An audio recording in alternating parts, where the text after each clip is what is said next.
They step through the door to find themselves in a wide hallway. Ah, another hallway. Junpei, June, Lotus, and Santa stopped for a moment and looked at their surroundings. A short distance away, a metal grate is extended across the width of the hallway. Come on, open! It's not going to open because you rattled it, you know. Mm-hmm. Damn it! They do always try. You have to respect the determination, at least, to just try and bend metal every time they see it.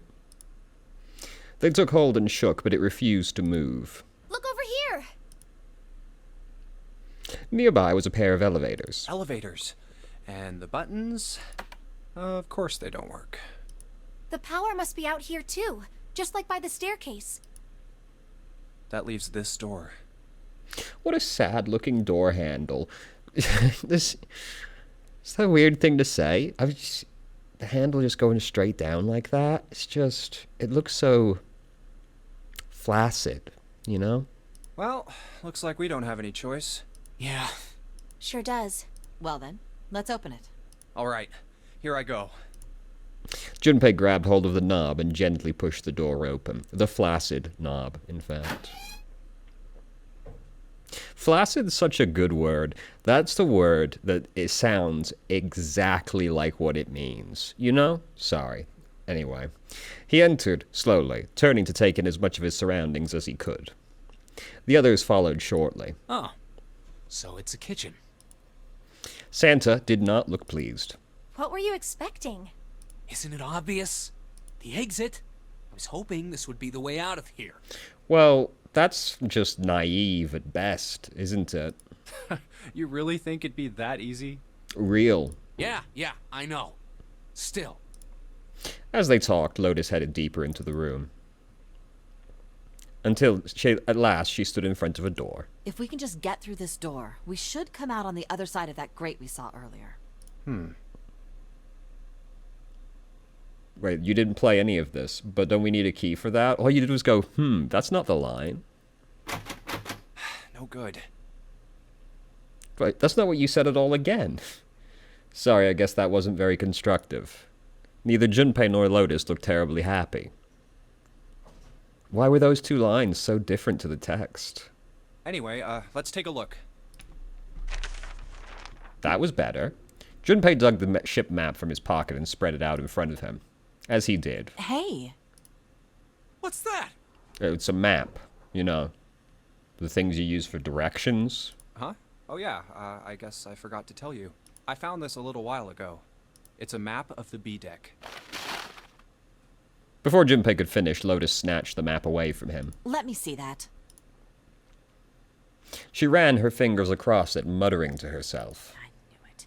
See? Look. Yes, hold your horses. Junpei did as he was told. What did you figure out? Santa and June moved over to look at the map as well. This is handy. See? We came in here. Now if we go out there, then we'll be on the other side of the grate. So we're... where exactly? This is the staircase.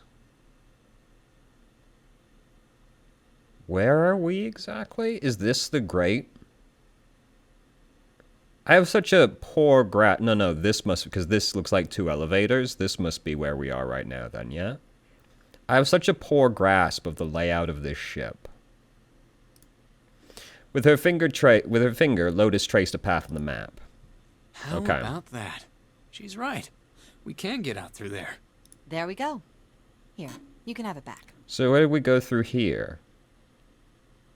Because this is the staircase, but we went, like, through the dead, and then ran down the hallway, right? So the door we went through is, like, over in this direction? Because this is the only long hallway. But this is where the staircase is? I was under the impression the doors were, like, at the bottom of the stairs, but I guess not. Whatever, it doesn't really matter.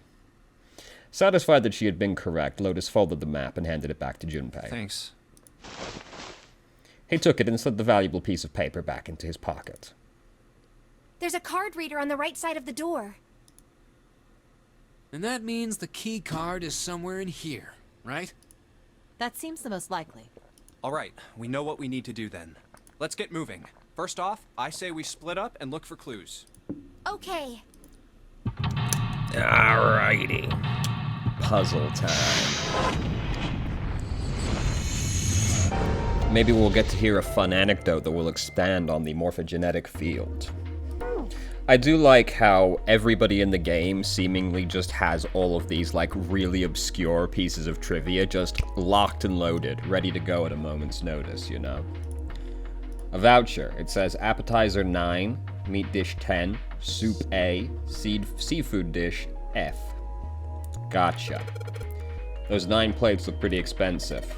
They're plates for appetizers. Remember, appetizers usually come on square plates. I didn't know that.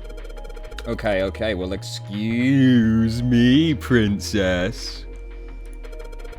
1, 2, 3. There's 10 of them. If you flip these over, they look like hats. The middle is super deep for a plate. They're soup plates, otherwise known as bowls. They're made that way so that the soup doesn't spill. If we ever get out of here, you should treat yourself to a nice dinner out. What makes you think a poor college student has the money to do something like that? I think there are 15 of these plates. I'm assuming they're for seafood. How the hell can you tell that? They look just like any other plate from the 99-cent store. If you ever take a lady out to dinner, you're going to embarrass yourself. I feel sorry for June. What? Huh? Why the hell are you bringing up June? The lady doth protest too much, methinks. You're not terribly subtle. There's a bunch of little wavy ridges on this plate. Those plates are for serving meat. Ugh, you really are ignorant, aren't you? Just going from plate stack to plate stack, just getting a little bit more insulting each time. Come on, it's not like I need to know this crap. Jeez. By the end of it, just like, God, you fucking ignoramus, you Neanderthal, you fucking troglodyte. A countertop. We got a rolling pin and a colander. Nothing useful, in other words. You don't know how useful a colander could be. Hey, Santa, could you open the door, please? What the hell? There's no way I could open that thing. Guess you're getting to that age where your eyes start to go, huh? Isn't anime frustrating? These two people look like they are the same age, and yet everybody acts as if Lotus looks like she's 80,000 years old. You know? You better watch your mouth, boy. Also, implying we don't all love MILFs. Unbelievable, right? You better watch your mouth, boy, or someone won't live long enough to see that door opened. This has got the two of them on edge. We gotta get out of here and fast. It's a tank with a pipe coming out of it. Nothing really that special about it. What about this? Okay, understood. Rotator. It's a lot of notes. They got a bunch of stuff written on them, but it doesn't look like a code or anything like that. What about this door? It's a bolt, and it's really rusty. Will this even open? We don't know till we try. Let's give it a shot. Alright, let's see if you're gonna come out. Damn, no dice. Alright. I see. Cheese. Yep. That's cheese, alright. What's this cheese hiding? Hey, there's something behind the cheese. You're right. Why don't we move some of the cheese? Alright, guys. Time to move it. Jude and I need to look behind you. Well, there's a little green bottle back there. It's a bottle of oil. Perfect. That'll lube up that bolt nice and good. None of this other cheese looks suspicious. There's so much stuff in here. A whole lot of cans. This is probably a pantry. Very astute. Okay, never mind. I was trying to investigate the other side, but... There's a milk in here. Milk in an iron barrel. Judging by the rust, it's probably really old. Maybe we shouldn't open it. That's free cheese! I don't think it'd be a pretty sight. That's free cheese right there. This is just the cheese room. Why can't we take that off? The fact to put it back on really upset me. Like, why can we move that? That's not what I want to click on. On the right side of the wall, it's one of those swinging doors. You see them a lot in between kitchens and dining areas. Without this door, you'd need to run all the way around the partition to get to the other side. That'd really be a pain in the ass, huh? Well, I guess it's not really important, but still, I want to click on this. Wow, this pot looks like it's made of silver. I bet drinking from this tea from this pot would be really yummy.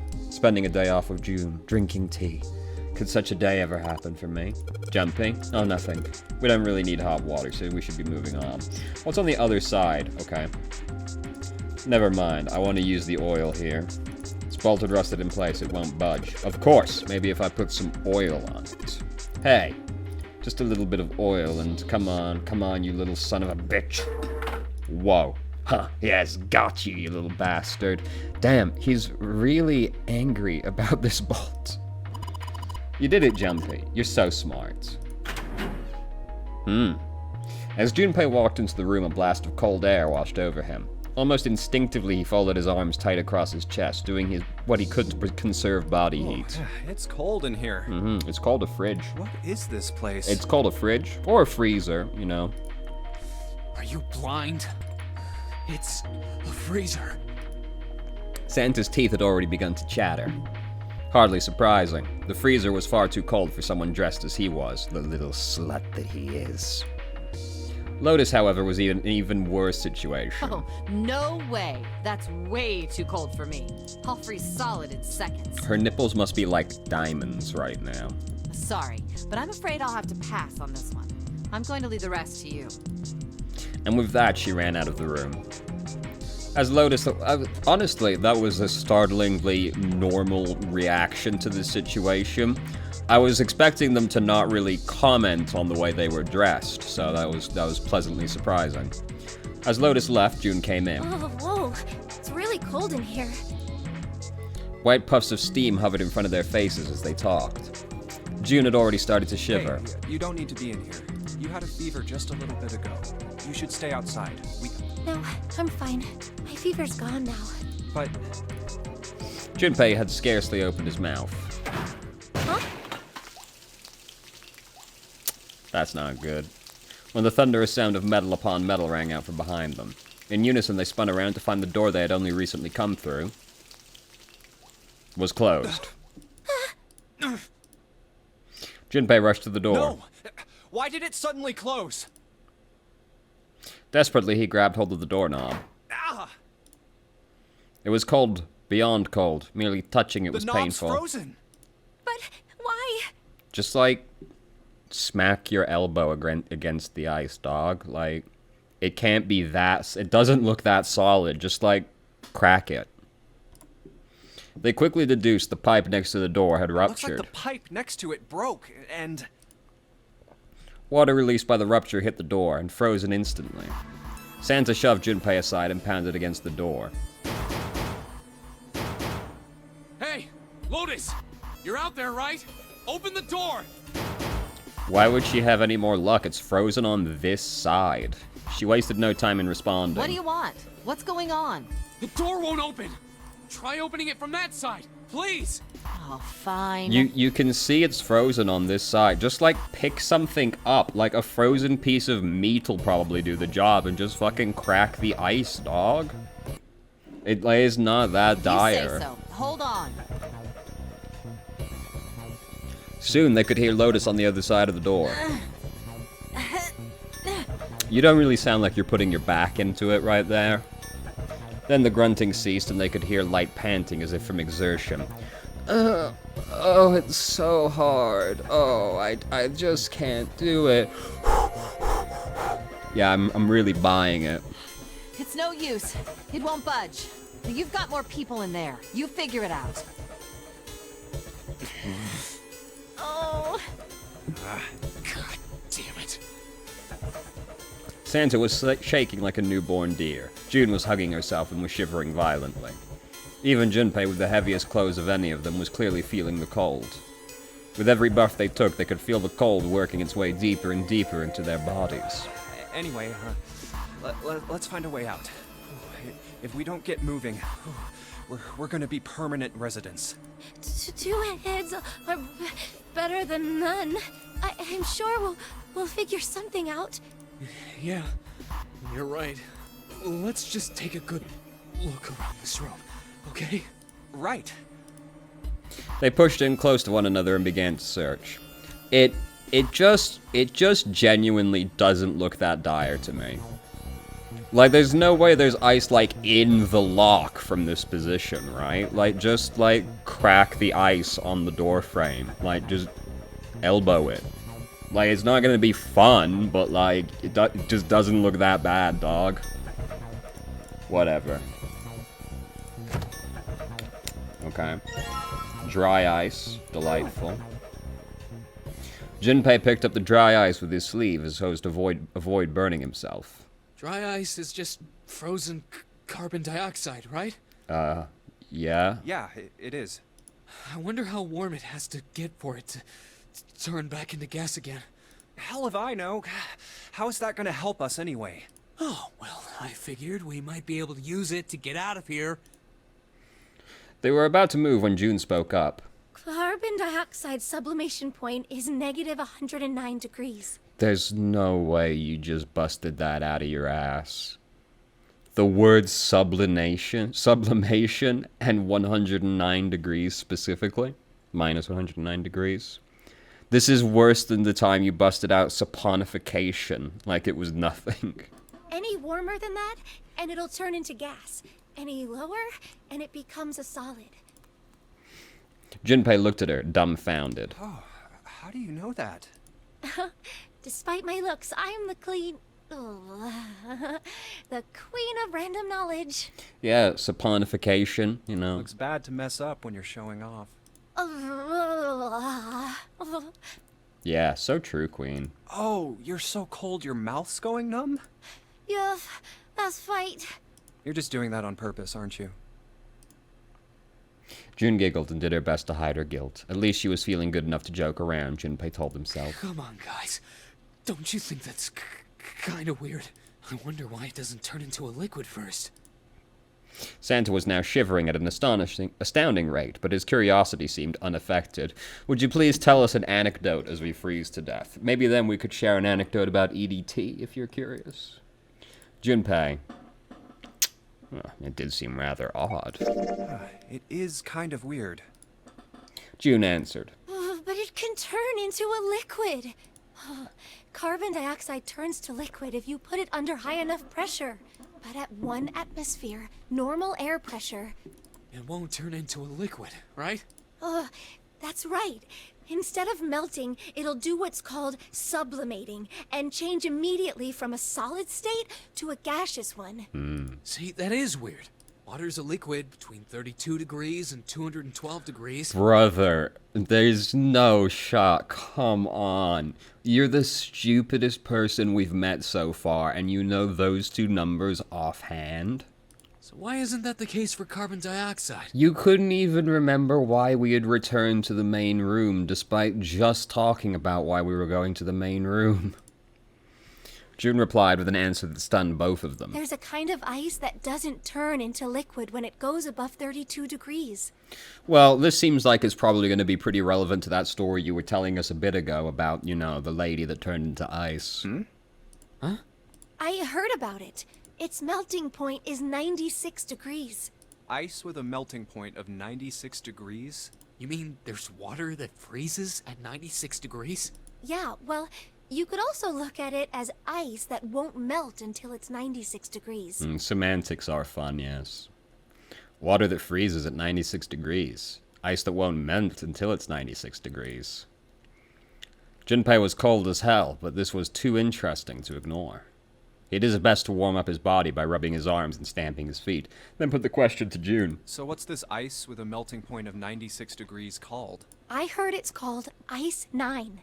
Oh, is that so? Ice 9?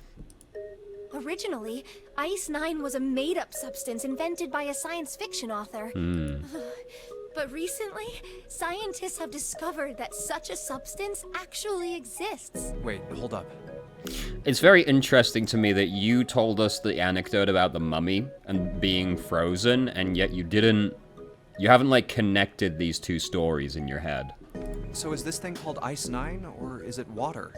Like I said, if the ice is over 96 degrees, it'll be liquid. If it's under that, it'll solidify. So you could think of it as a polymorph of H2O. Here, think of it like diamonds and graphite. They're both made of carbon, right? But depending on the structure of the crystallization, the hardness and structure are completely different. So you're saying normal water and this Ice 9 are like that? Yup. She wasn't finished. Have you heard the story about the crystallization of glycerin?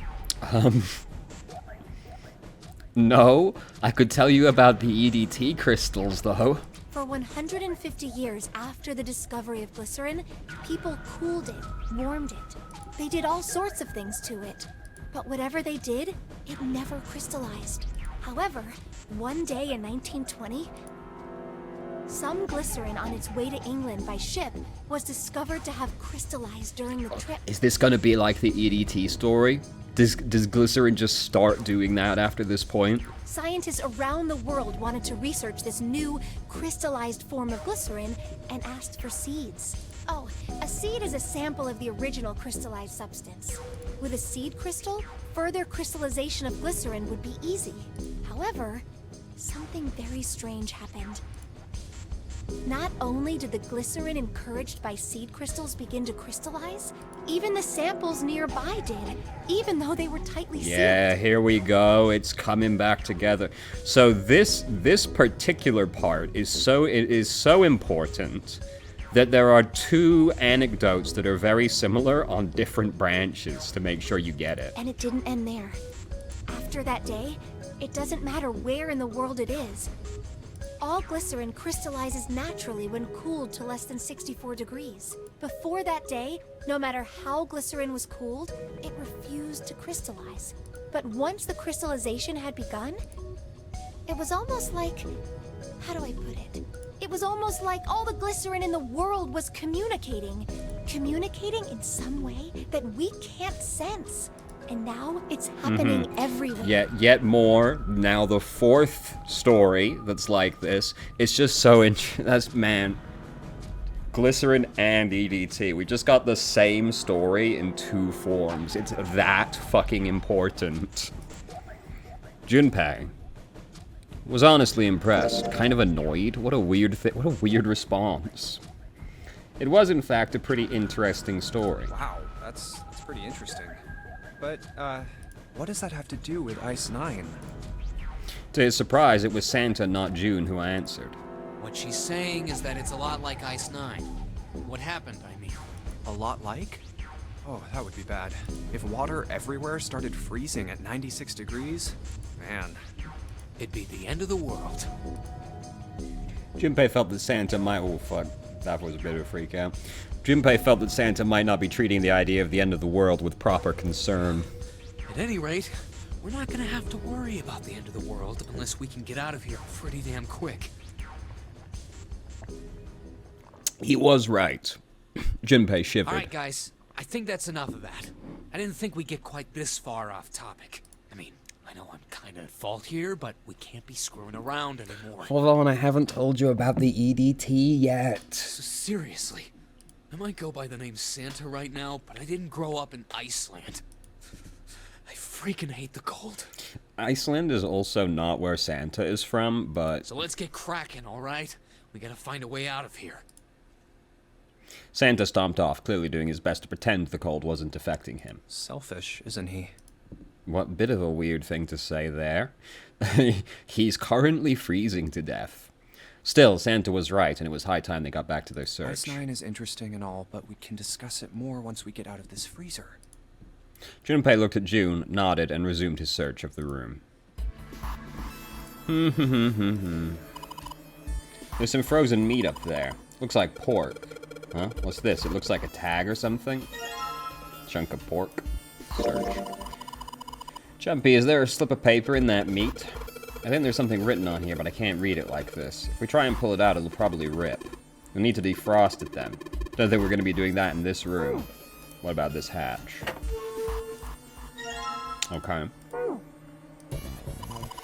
There's so much stuff in here. Why don't we take some of it out, Jumpy? Water bottle. There isn't anything else in here that looks useful. I don't know why a water bottle would be too useful, to be honest with you. Is there anything else in here? Frozen chicken? It's really hard. It's frozen stiff. Hey, Junpei, can you say that again? Right, June, can you say that again? Eh? Say it again. It's really hard. Again. It's really hard. Thanks.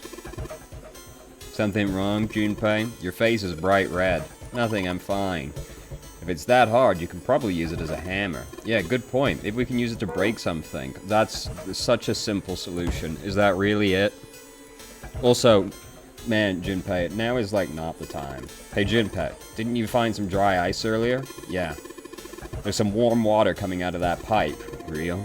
Warm water and dry ice. What do you think would happen if we put that stuff in a sealed container together? Okay. So this water bottle. There's water dripping from this pipe. Looks like when the pipe burst, the water hit the doorknob and froze in place. This water actually seems almost warm. Put some in there. Let's start off by putting the dry ice into the water bottle. But the dry ice is too big. Well, you gotta figure out a way to make it smaller then. Oh, okay. So we're using the frozen chicken to break the dry ice. Cool, cool. Alright, the dry ice is all in pieces now. Cool, cool. Put it in the bottle. I'm gonna put these pieces of dry ice into the water bottle. Great. Now we get the water. That's fine. There's so many different interactable points here. Not yet, Junpei. We're not gonna let this unless you can hook that bottle to the doorknob somehow. It's gotta explode right next. This is how we're gonna do it? Okay. We need to figure out a way to attach the bottle to the doorknob. Alright, so now we combine the rope. Okay. Alright, man. Oh boy. This seems so unnecessary. I am pretty sure we could just crack the ice, but you know. Warm water dripped from the ruptured pipe near the door. Put water into the bottle with dry ice, and make sure the lid's closed. Now I just have to put this makeshift bomb on the doorknob. Alright, that's set. So, what do we do now? I do like how we tied the bottle up also, by the way. Like, we could have just wrapped the rope around it, but no. We fucking shibari'd this water bottle. We just need to give it a little, tap. The bottle's already about to pop. If we just throw a rock or something at it, it'll go off all on its own. A small rock. Huh. A small rock. Junpei looked down at the floor. Scattered across it were pieces of dry ice left over from the larger chunk he'd crushed earlier. Alright, this ought to do the trick. He pulled his sleeve down over his hand to keep from getting burned and grabbed the chunk of dry Ah, ice. some dry ice, huh? Not a bad idea. It was a pretty good size, about as big as a pool ball. Alright, guys, stand back. Actually, we should probably hide somewhere. Both Santa and June looked at him with new concern. Where exactly do you expect us to hide, genius? There isn't really anywhere big enough. Well, we could get it into the smaller freezer. Yeah, there is. Look, right here. We can hide in there. Junpei pulled open the door to the small cellar. I guess that Come also on, works. get inside, quick. June and Santa nodded and jumped down into the hole. Junpei quickly followed. In his hand, he could feel the chill of the frozen carbon dioxide even through his sleeve. He tightened his grip, took aim, and prepared to throw. Alright, here I go. 3, 4, 5. You're counting the wrong way. I was like, what the fuck are you doing? Oh, oops. That is a really sad excuse for a joke, man. Sorry, dude. Alright, for real this time. You guys ready? Yes, whenever you're ready. Boy, is Lotus about to get a jump scare. Just throw the damn thing. Alright, here I go. 3, 2, 1. Junpei threw the chunk of dry ice as hard as he could. With the same motion, he ducked down into the cellar with Santa and June, just as...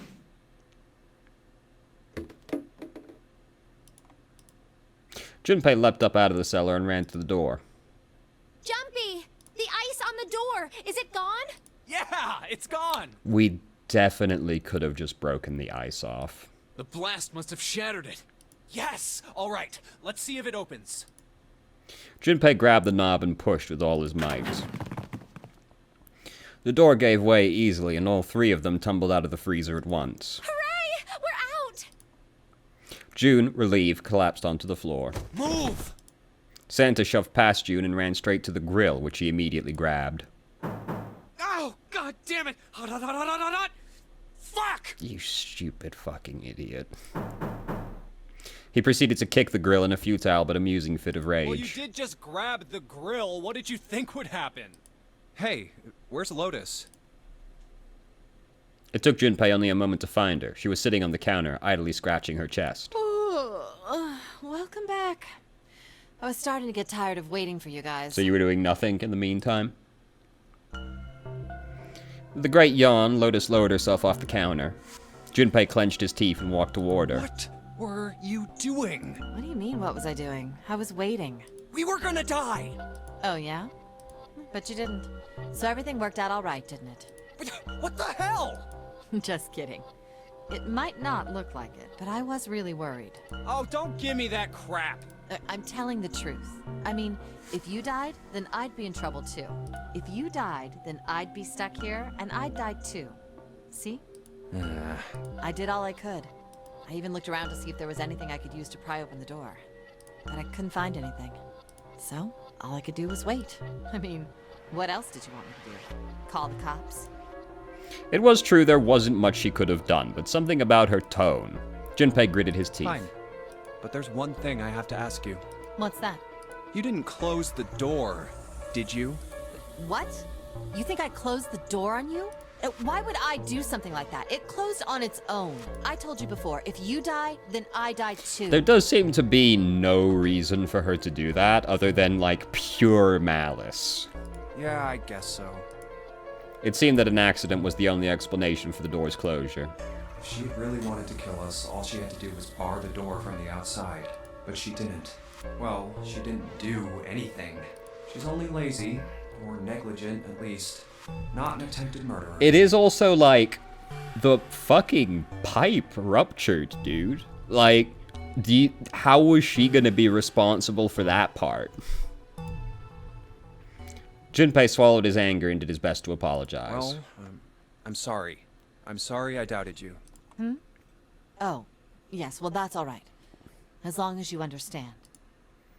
Lotus looked away and twirled her hair between her fingertips. His vengeance against the grill complete, Santa swaggered back toward Junpei and Lotus. This guy, oh my god. Hey, no more screwing around, you two. Break time's over. Especially for you, lady. You've just been sitting on that fat ass of yours while we were freezing to death. How rude! I was plenty busy. Yeah. How about you put all that energy into something besides bitching? Let's go. Just brief aside. You're saying fat ass like it's an insult? Come on, dude. Really? Come on. Who doesn't like a fat ass?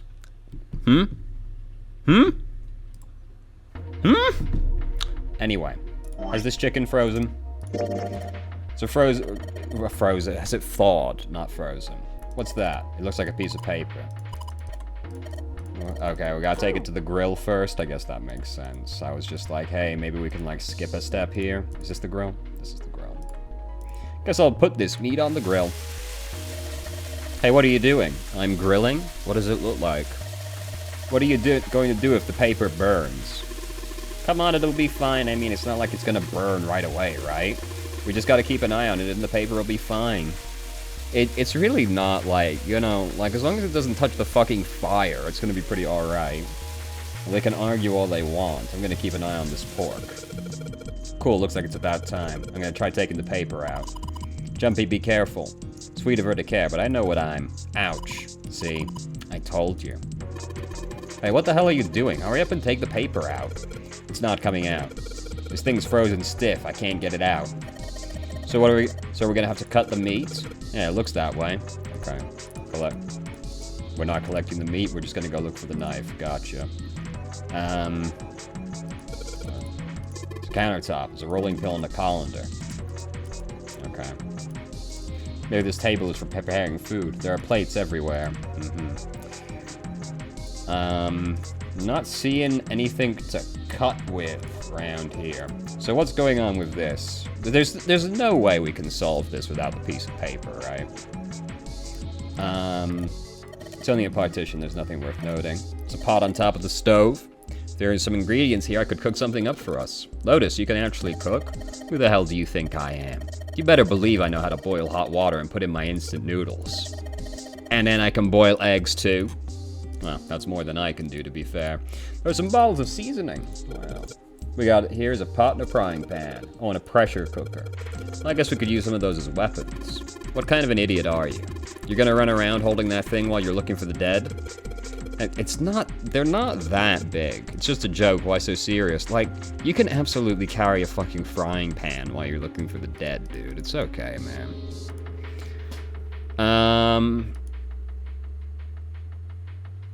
These bins.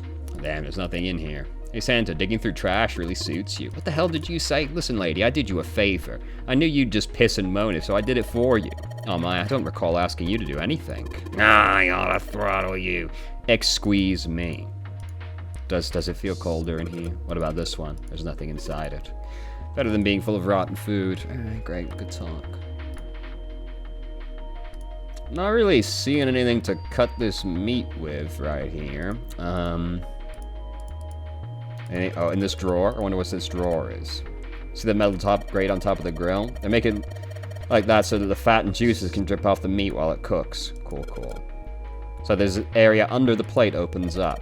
No, you can't. I already checked. It's sealed shut. I think that's where the coal goes. Cool, cool. I need to cut the meat open. What about these poles? Okay.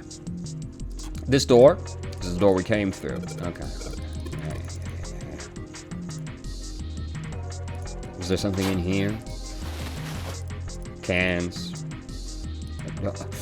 Oh, I fucking hate you so much.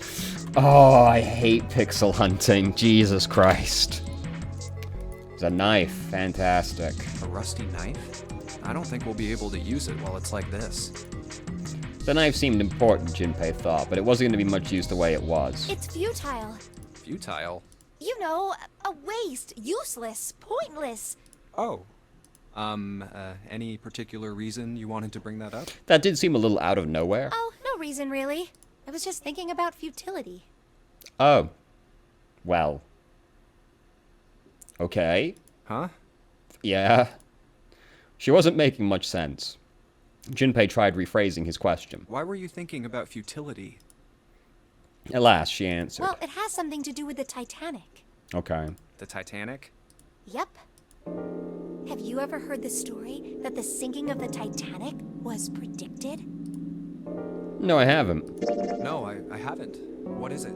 In 1892, 14 years before the Titanic sank, a novel was published. It was called Futility. It was written by an American novelist named Morgan Robertson. The story was about a big cruise ship colliding with an iceberg and sinking. Of course, if that was the only similarity, there wouldn't be any reason to mention it. It wasn't, though. The name of the ship, its nationality, course, departure time, size, displacement, maximum speed, number of passengers and crew, the number of lifeboats, even the location of the accident itself, and the cause and the location of the damage. This is a lot of things. Are you about to, like, bring up time travel or some shit? Or just, like... Well, no, clairvoyance probably seems like the more logical jump, given we've been talking about telepathy this whole time. Everything matches the Titanic almost exactly. It was almost as if he'd seen the whole thing happen. But this book was written 14 years before the Titanic sank. But that's not all. It wasn't just futility that predicted the sinking of the Titanic. There were two other similar stories written by a man named William Thomas Stead, both of them before the accident. One in 1886 and one in 1892. Stead wrote two stories that had striking similarities to the Titanic disaster. In one, two ships collided. Many of the passengers died because there weren't enough lifeboats. In the other, a ship collided with an iceberg and sank. The two ships colliding isn't that similar. That's a pretty different circumstance, but I get where you're coming from. I don't know. I mean, I'll give you that it seems a little weird, but... Alright, what's your theory? How are you going to tie this into the other stories that we've heard so far? Clairvoyance? I'm pretty sure it wasn't too uncommon for ships to hit icebergs back in the day, or even other ships. Right, I knew you'd say that. But what if Stead had some sort of special powers? To be more specific, what if he had the ability to do automatic writing? That is not what I expected you to say. What? Automatic writing? Wait, are you talking about when someone's possessed by a spirit and then they write a bunch of stuff without knowing what they're writing? And the spirit was what? The ghost of someone that died in the future? Like, why is this what you're going with instead of just clairvoyance? Even time travel seems like a more logical leap. Yes. What do you mean, yes? That stuff's a load of bull. But Jumpy, you said you believe in curses. I'm prepared entirely to believe that it's real for the sake of this. I just want to know how the spirit was supposed to have known what would happen in the future. Come on, that's totally different. Okay, let's say, hypothetically, that automatic writing isn't a total load. These guys still couldn't have predicted the sinking of the Titanic. When this Stead dude wrote his thing, nobody had died on the Titanic yet. Exactly. So if automatic writing is about being possessed by dead people, who the hell possessed him so he could write that stuff? That's not it. What's not it? Stead wasn't possessed by a spirit. He was doing the possessing. Huh? Where are you going with it? What is she cooking right now? What are you smoking? William Thomas Stead was a passenger on the Titanic. Huh?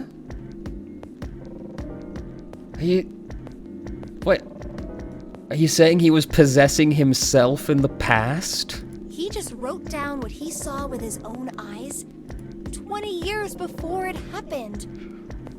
Why didn't you just say clairvoyance? This is just clairvoyance with extra steps. He decided it was probably best to say nothing. What June was saying was insane and utterly absurd. If he tried to take what she was saying seriously, he'd go mad. Man, that's a really complicated way to get to that solution. That is not what I expected you to say at all. So why did we do it like that? What, right? We're consuming media right now. So why does the story present it like that? Is it because we're trying to set up a precedent for past and future events to interact with each other now? Are we going to involve, like, not time travel, but, like,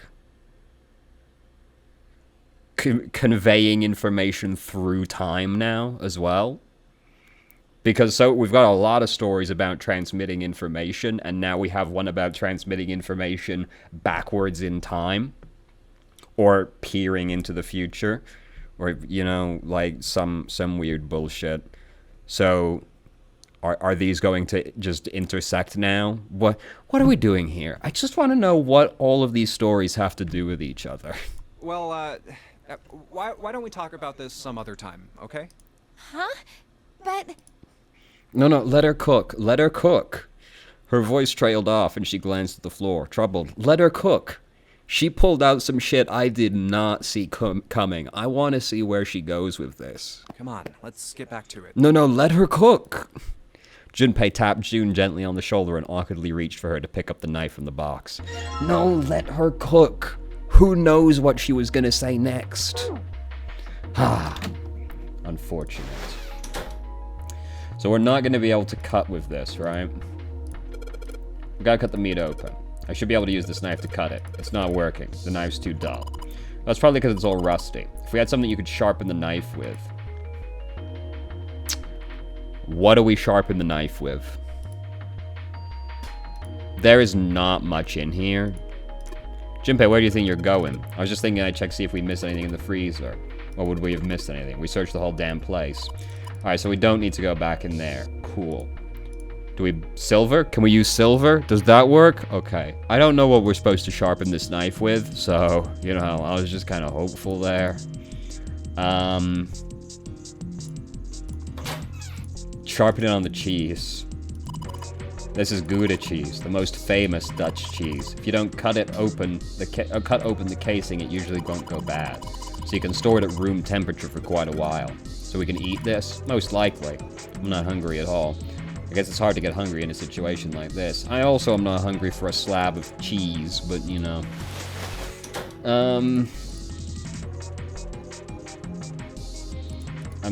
Ma'am, what do you want me to sharpen this bad boy on, huh? Oh, hello. There's a whetstone. Oh, fuck me, dude. Ugh. I should be able to cut something. Man, like...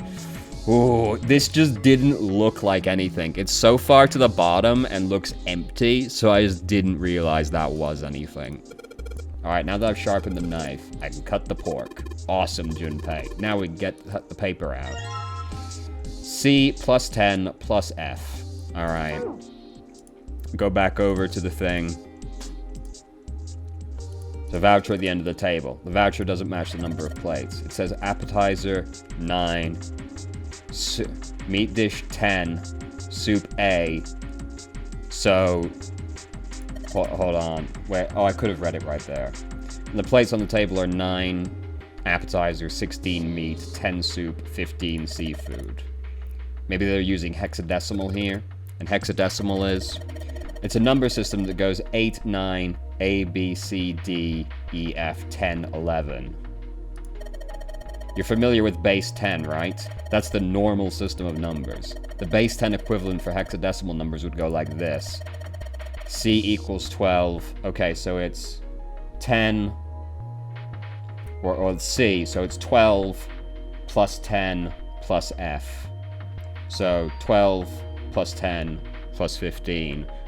So 10 plus 15, 25, plus 12 is 37.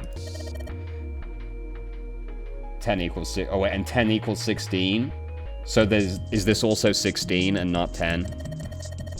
The 10 becomes 16 in base 10. I know it sounds strange, but you can think of it as just 6 letters added onto the normal number system after 9. Okay. Gotcha. So, if we're using that, it's actually 12 plus 16, so 28, plus 15, which is 33? No. 43? Hold on. I'm trying to think about 2 different sets of numbers right here. 12 plus 16, 28. 28 plus 15 is 43. Yeah. I think I get it. It is... These are both pluses. Yes. Back over to the thing. So, but just 43? This is probably what you're supposed to use to enter the password. If you put in the right number, it'll open the oven door. Maybe use the note you found earlier. Yeah, I know. Do you know how to enter those numbers? I think E is for enter. Yeah. It's not just 43, is it? Damn, it is. Okay. Sounds like metal is falling. Well, I guess that went well. It just seemed like 2 numbers was too short. Yeah, the door opened. Good job, Jumpy. We did it. Let's get out of here. Yes, I think it's unlocked now. You did it, Jumpy. Let's get out of here.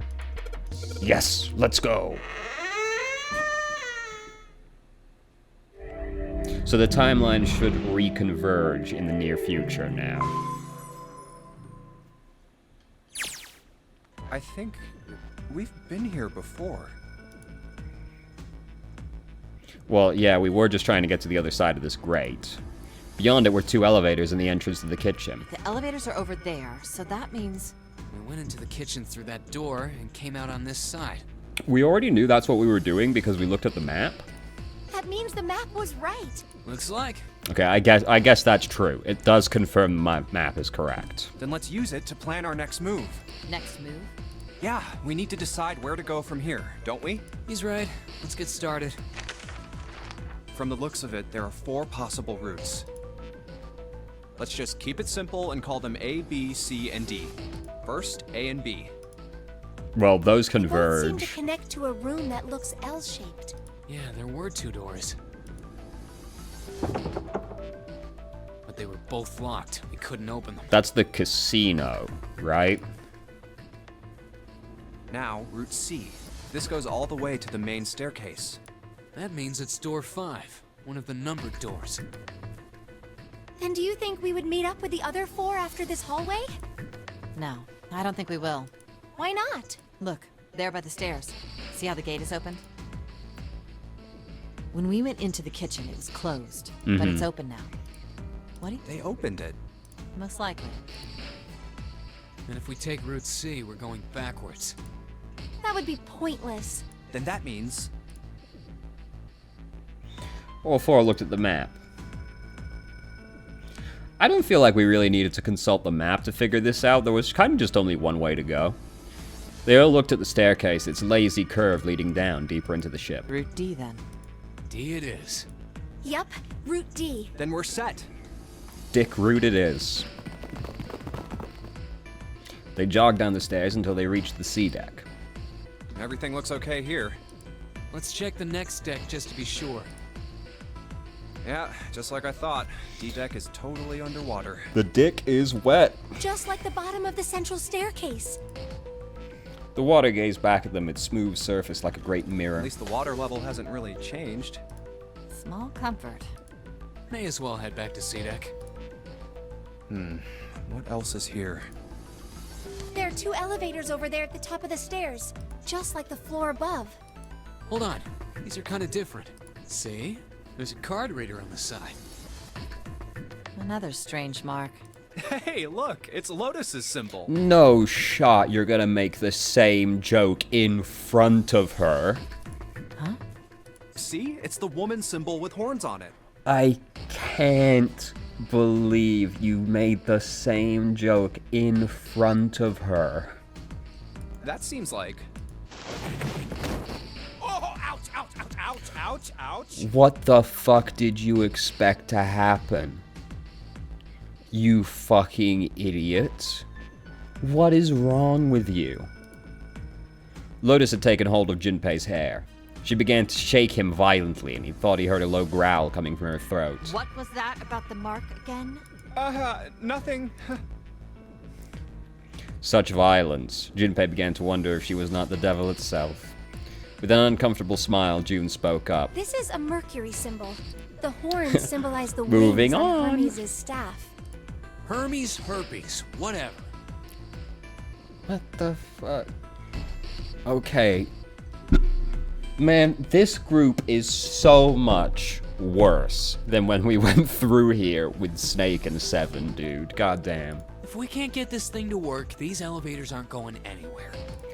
In other words, we need a key card with the Mercury symbol on it. To be fair, it's mostly just Santa.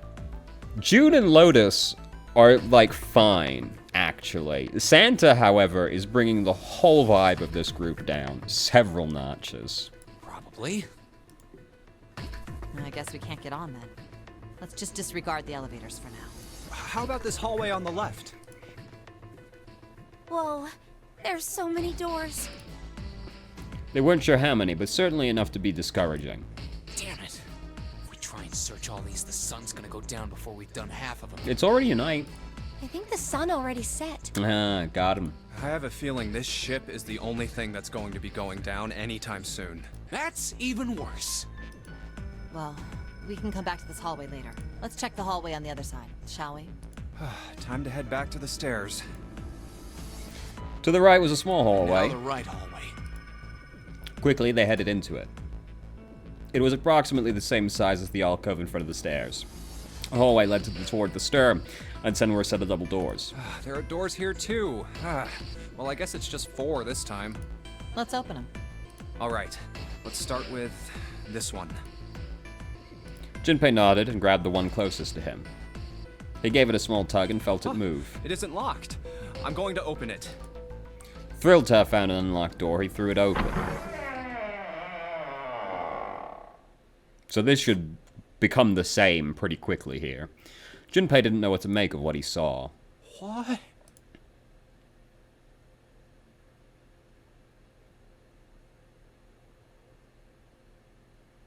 He simply stood, unable to speak. The others simply stared, open-mouthed.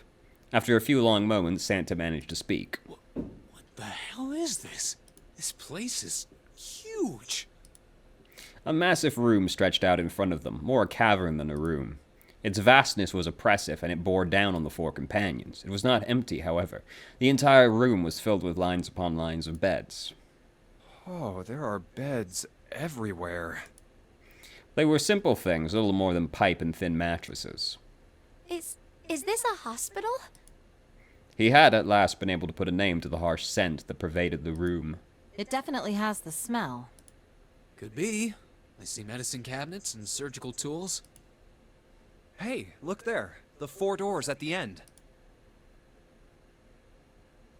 3 of them were emblazoned with large single-digit numbers made with thick red paint. The left door says 3. The second door is blank, but the third has a 7. And the rightmost door is 8. There's no doubt. They're numbered doors. Why is the second door blank? That seems kind of strange, don't you think?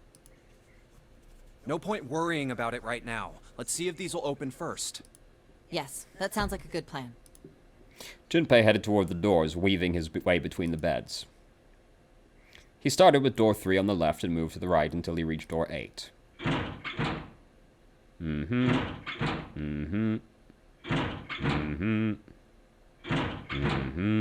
Oh, it's no use. Well, of course.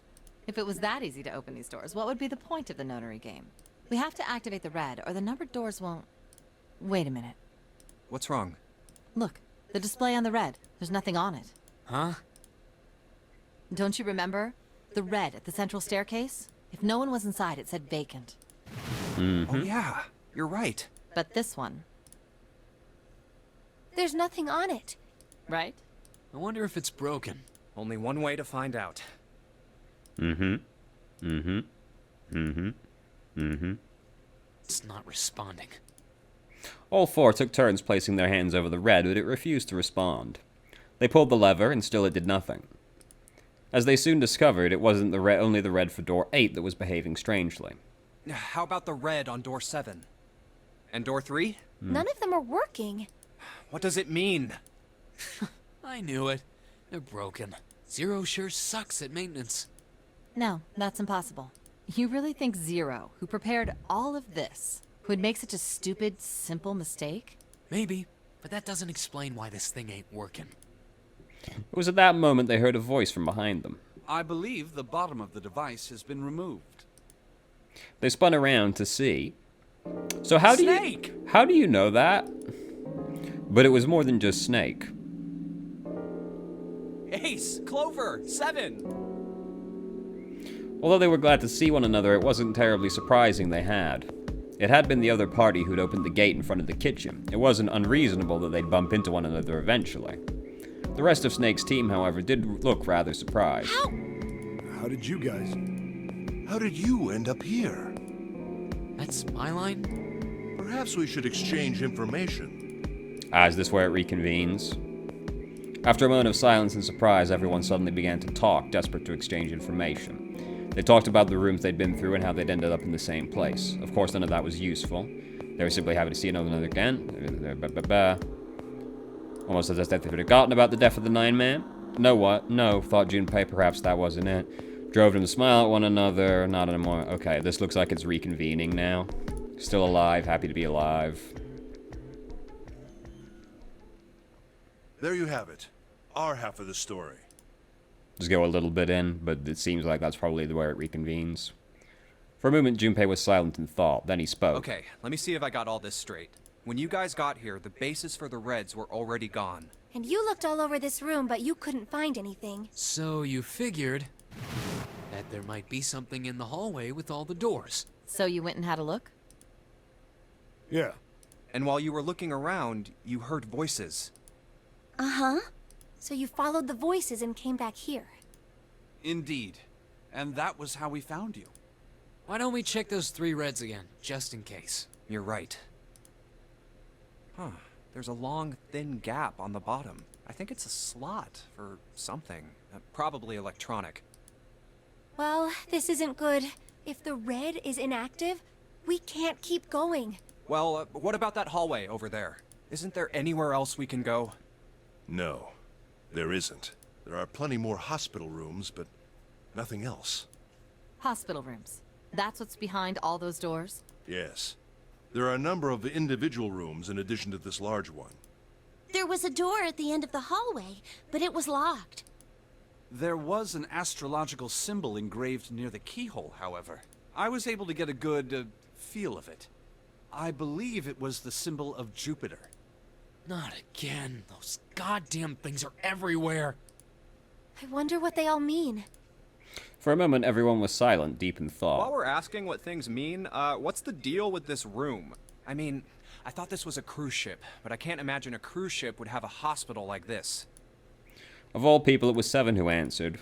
Well, I figure it's probably a hospital ship. Chances are it's the Gigantic. The Gigantic? All right, we've basically reconvened with the original timeline now. Yes. So, now... I wanna just do these two little branches because they reconvene very quickly. Because once we do, like, these big story branches, are we really gonna want to come back to these two little branches? You know? I feel like we should bang these out pretty quick. So let's go do those first.